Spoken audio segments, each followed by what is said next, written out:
From the Bob Mills Weather Center, meteorologist Stephen Nehrenz. Some pretty icy scenes early this morning, really late last night and early this morning as the sun came up. Folks seeing more of that, on the exposed elevated surfaces. It can look beautiful from the inside, right? Even though very few, if any of us, like what ice does for the roads and trees and everything else. There's this great shot from viewer KT in Broken Arrow. You can see all the ice hanging on some of the trees. She mentioned that she did have a few small tree limbs down. And again, we had enough ice. Some parts of the metro had about 1/4 of an inch of ice, which is enough to, impact some small tree limbs, unfortunately. The shot from Colby and Bartlesville, once again, quintessential, those elevated exposed surfaces. Those are the ones that ice up the quickest, and that happened last night and this morning. Great shot from Steve in Inola as well. And again, this extended to, as we mentioned, the road conditions, especially during the late night hours.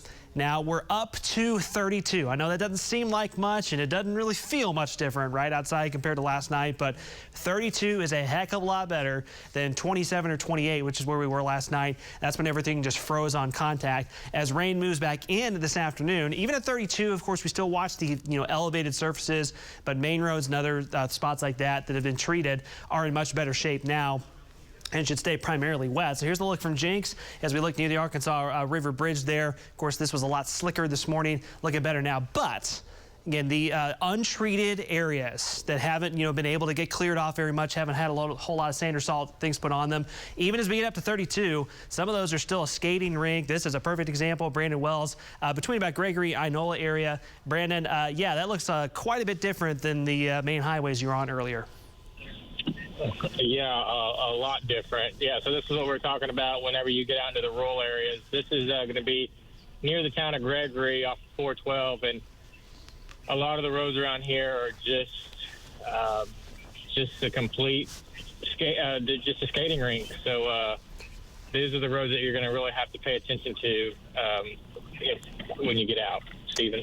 Yep, Brandon, absolutely. Now, the good news here is that with temperatures at 32 and slowly climbing, that will be enough on its own to start slowly helping these untreated roads. But it's going to take a while, and you can notice how, one, see how slowly he's going, and two, how much, even at that slow pace, your car can still, kind of get turned around a little bit at times if you're not paying attention. So those rural roads, residential streets, of course, those are the ones that usually take the longest to recover, right?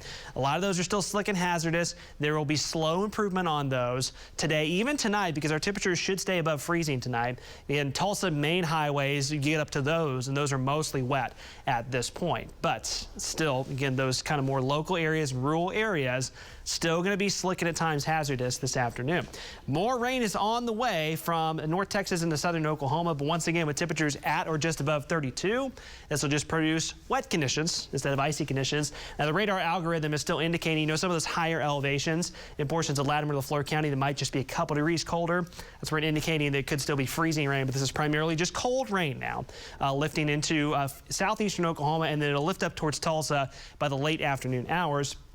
High temperatures today, if you want to call it that, into the mid-30s. I've got us at about 36 at the 4 p.m. hour. We'll see if we get there. I'm just glad we're at 32 at this point. It wouldn't surprise me if we want to make it to maybe 33 or 34, but that's better than where we've been. Later tonight, that moves away. Early tomorrow morning, our next kind of concern here is that we do think with all the moisture hanging around, if we don't have low clouds, we're going to have some pretty thick fog tomorrow morning. So we could have some visibility issues in the morning hours of our Tuesday, but we're currently expecting those temperatures to stay just above freezing.